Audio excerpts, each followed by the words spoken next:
You said that you've been lonely, makes you cold as ice. Hard to get to know me, but better than the lies. No way I'd let you slip by. No way I'd let you say bye. You said there ain't no reason, but I'll sit here every day, waiting for the moment I won't feel like I should stay.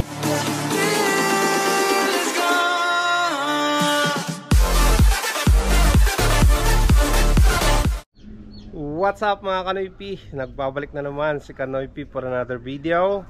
Araw ng Merkules mga Kanoy P. Wala tayong pasada vlog content dahil coding ni Mia. Ngayon, ang gagawin natin, tutuloy na natin yung yung ginawa kong frame ng battery cage, yung nandito. Ayan mga Kanoy-P.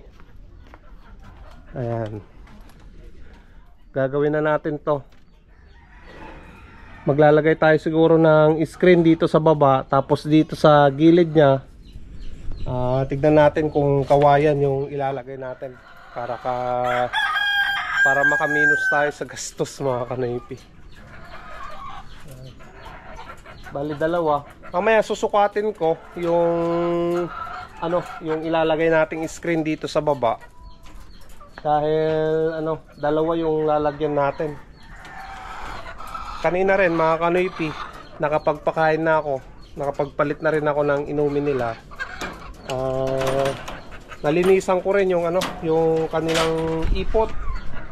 Kaya yan, tapos nag-spray na ako ng Sunrox dito sa paligid para ma-disinfect at maalis yung amoy kung may amoy man. Pero hindi naman nangangamoy dito mga Kanoy-P dahil nalilinisan ng stock. Ayan, nakapag-drop na rin yung ibang manok. Umpisa pa lang yan mga Kanoy-P. Magdra-drop na pa yan mga yan ngayong oras na to. So ito na yung mga decaled white ko na ready na may lipat sa kanilang battery cage. Ayan, tignan nyo naman, ang gaganda nila lumalaki na yung kanilang palong. Yan yung palatandaan ko mga Kanoy-P na malapit na silang mag-lay ng itlog. Magpo-first drop na yan mga yan. Pag nalipat na dun sa sa battery cage, yan, pwede na rin nating hapyawan na pakainin ng layer feeds. Ayun, ang gaganda nila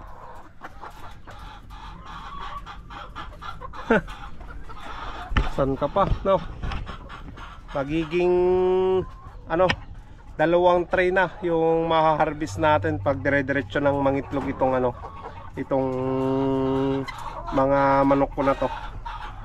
Alright.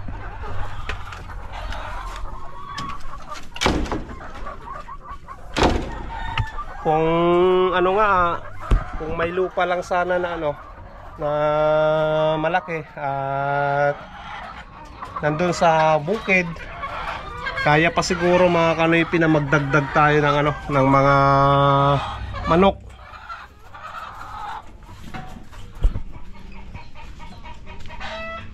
Madali lang naman na gumawa ng battery cage na kanilang paglalagyan Pag ganito kasi yung battery cage na ganyan, yung presyo ng isang set mga Kanoy-P, 3 kulungan, yan dito sa taas, tapos yung dalawa nagkakahalaga ng 7.5 yung presyo niya. Kaya mabigat din sa bulsa mga Kanoy-P pag ganun. Bibili tayo ng battery cage. So buti na lang naayos din naman. Maganda naman yung ginawa kong battery cage na kukulamber. Bale, ibaba muna natin yung isang battery cage doon mga Kanoy-P. Hawak ko na rin yung Metros. na pangsukat dyan. Baba ko na lang, lalagay natin doon.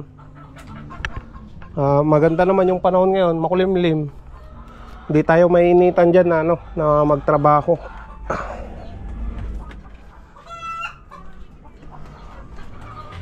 Ayan.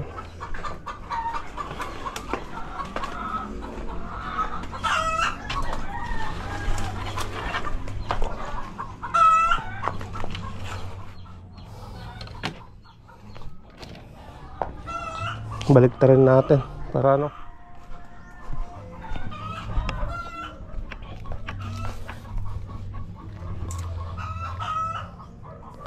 sabihin mo ng tupit yung yung paganyan niya, yung lapad, yung haba nasa 8 feet mga kanoypi. Ayan, sobra pa nga, sobra ng 8 feet.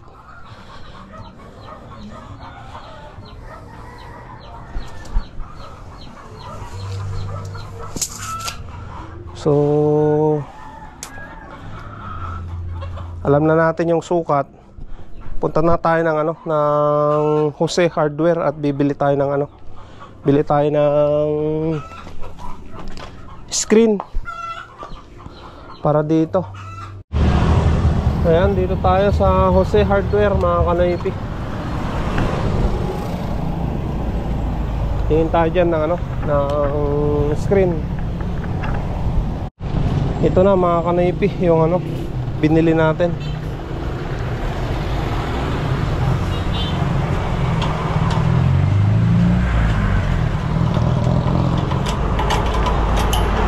$200 isang metro bali $200 isang metro nito mga kanoypi.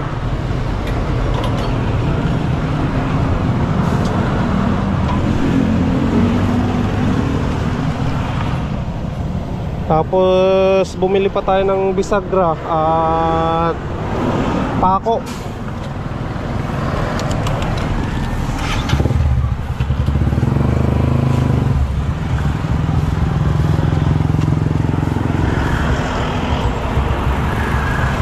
Nandito na tayo sa bahay mga kanoypi. Nandito na rin yung screen na binili ko. Bali yung isang metro nito halagang 200 pesos mga kanoypi. So, 2 kalahati 500 mga kanoypi. Tapos bumili tayo ng yung ganitong pako. Para dito yan mga kanoypi gagamitin natin. 60 pesos. Tapos yung bisagra na 16 pieces. Magkano to? 120 ata mga kanoypi yung yung presyo niya. So, yan, may lalagay na tayo dito sa sa battery cage na yan. Hopefully na matapos ko ngayon mga kanoypi. Mamaya pupunta rin ako doon sa sa bahay ng kapatid ko. Doon sa Pro 4. Hingi tayo ng kawayan doon para may lagay ako dito sa sidings niya. Saka dito sa may divider mga kanoypi. May ilalagay tayo diyan. Hindi na ako bumili ng ibang screen kasi nga para makatipid mga kanoypi. Hirap ng walang budget para puro screen sana lahat yung ilalagay ko. Kailangan nating magtipid eh. Sinabi naman ng kapatid ko kahapon, may kawayan daw siya doon. So yan, punta natin mamaya mga kanoypi. Bali, umpisan na nating hatiin itong screen mga kanoypi na binili ko. Bali, yung taas nito 4 feet. Hatiin natin sa gitna. Kasi dalawang tagto 2 feet yung taas niyan, lapad niya mga kanoypi. Yung paglalagyan natin. Kaya hatiin natin sa gitna. Medyo makapal itong screen na to. Maglalagay tayo ng soft drinks, case ng soft drinks mga kanoypi. Dahil matigas to. Kailangan yung mabigat yung ilalagay natin.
umpisa na nating ilagay mga kanaypi itong ano, itong screen.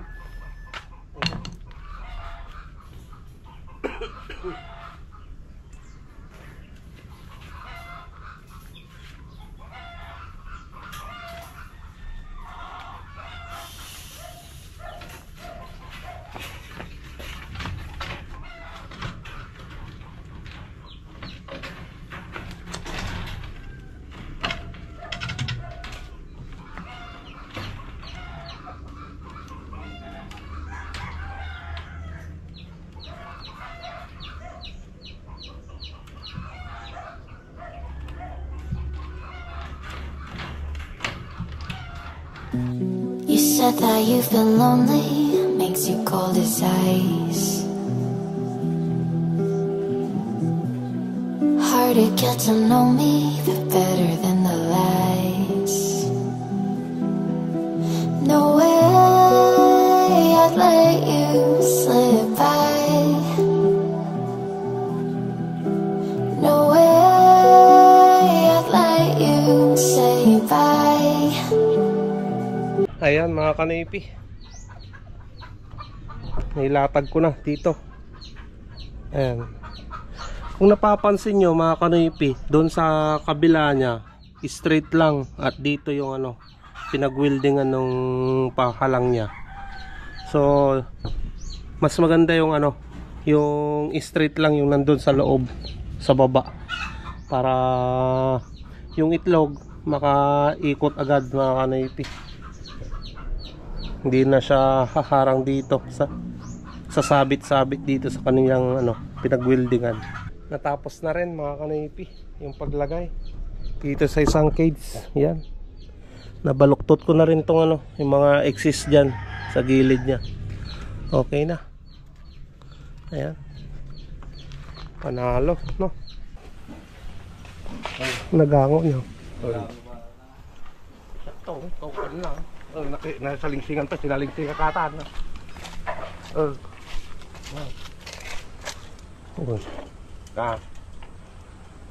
Darinukod mo kuman ata na pinutod ko yun. Nalaklak ko mali gamit ko. Nasalingsingan nataan, sinalingsingan katan. Ayan yung kukunin natin kawayan mga kanaypi. Lobat pala tong circular to ko. Hindi ko na i-charge. Wala, lobat mga kanaypi. Sayang. Mas mabilis sanang magputol eh.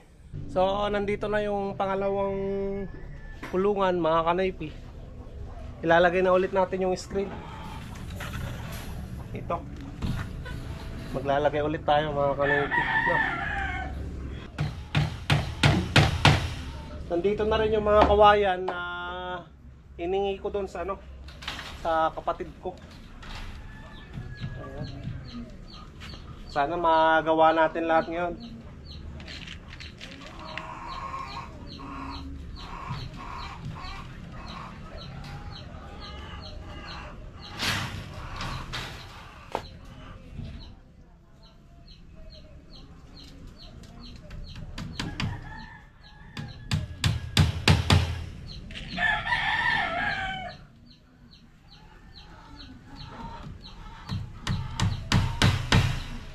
Tapos ko nang napakuan lahat mga kanaypi. At puputulin na natin yung excess na, no, na screen para may tupi ko na.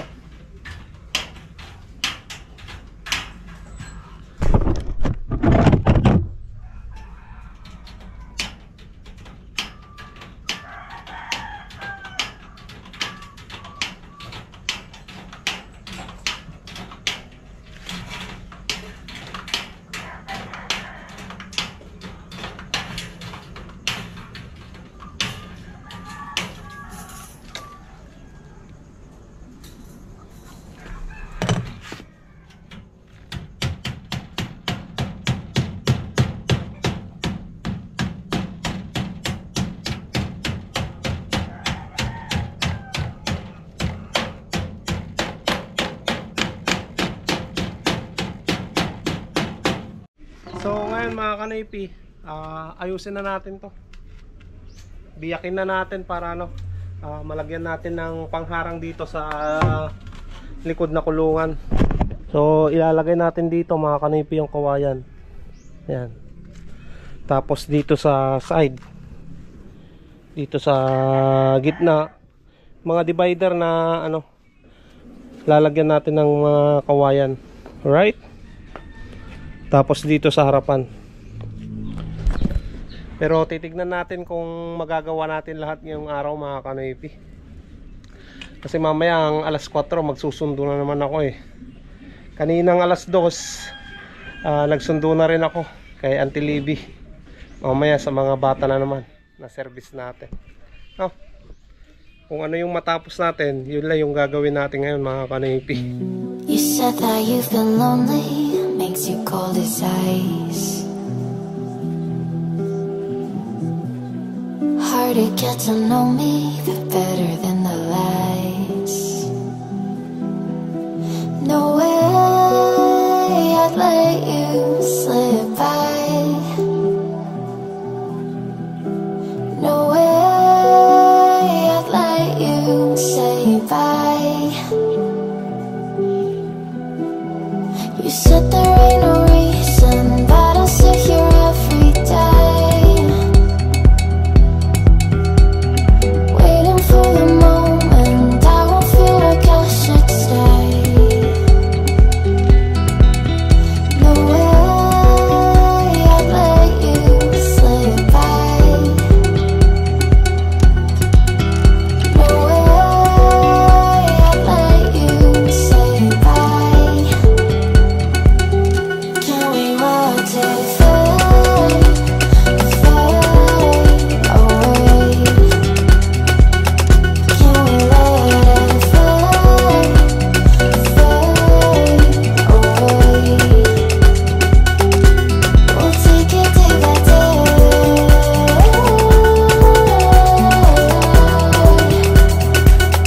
Can we watch it fade, fade away?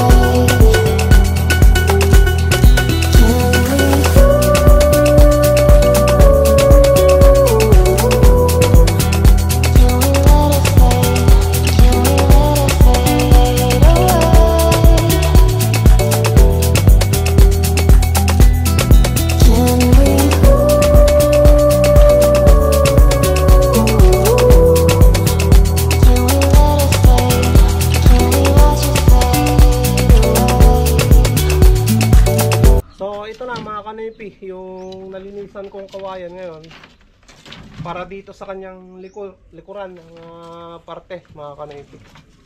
Kasya na to.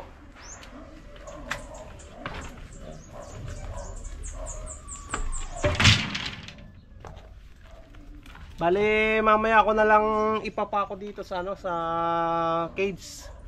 At magsusundo muna ako sa apo ni Madam Luz mga kanipi. Alas 4 na ng hapon. So may isang oras pa tayo para ano, para may pako dito sa likuran, no? Alright. Ayan mga kanipi, nakabalik na tayo dito sa bahay.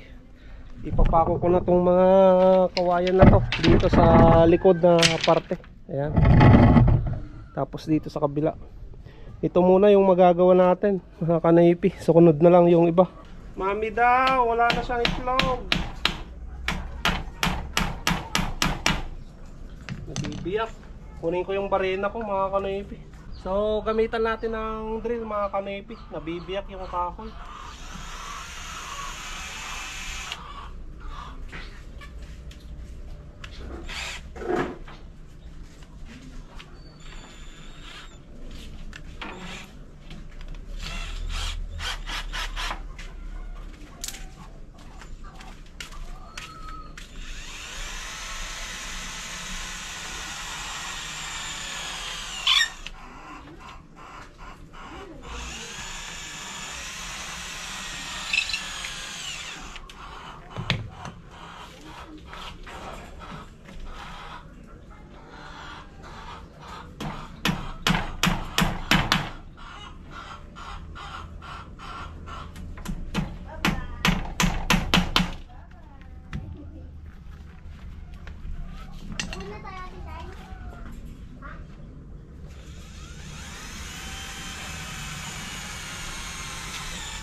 Sabihin ko nga mamaya kay mami mo.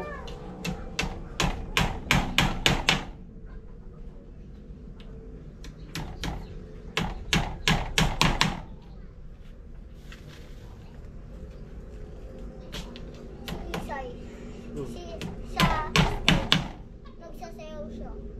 Kailan? Dun sa stage. Kailan? Kailan nagsasayaw? Kanina. Nagkakaroon pa siya.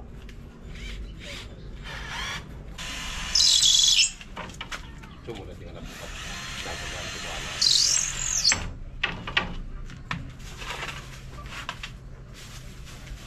Siguro ka mo parparilan tingnan. Hindi lang hindi sana ka. Unang medyo.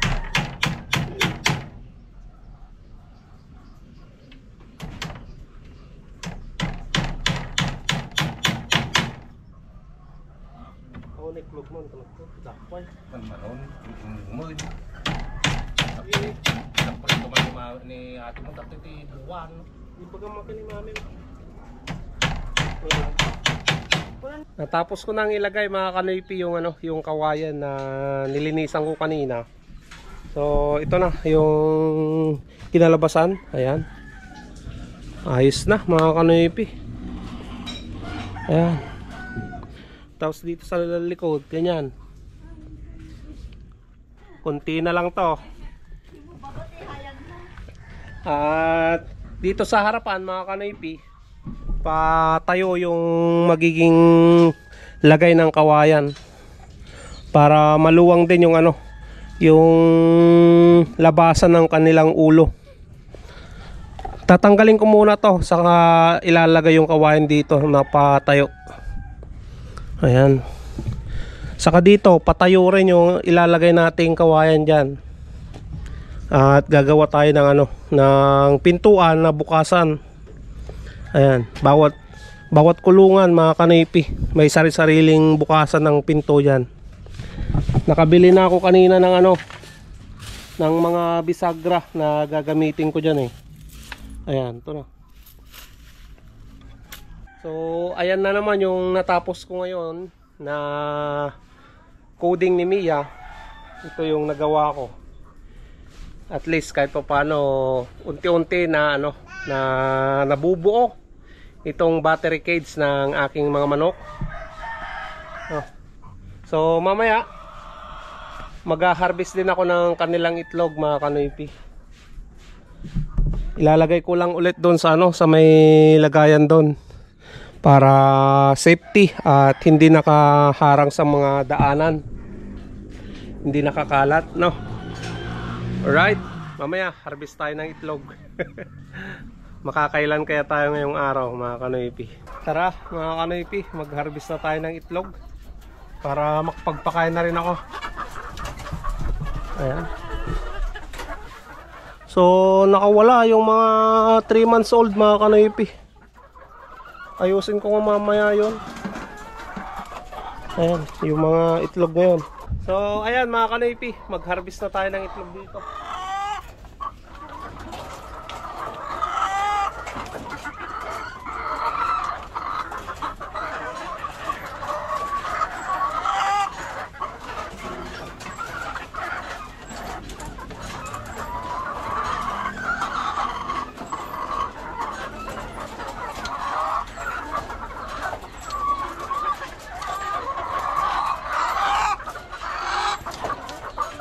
So dito sa una nakapag-harvest tayo ng 19 pieces. Dito naman tayo sa likod.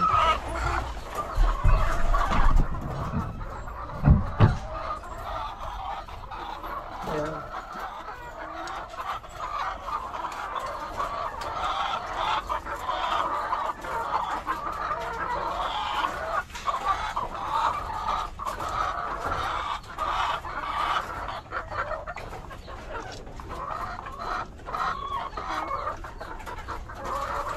So dito sa likod nakapag-harvest tayo ng 13 pieces mga kanoypi. So yan yung mga itlog natin ngayon. Bali naka 32 pieces tayo ngayon na itlog. Right.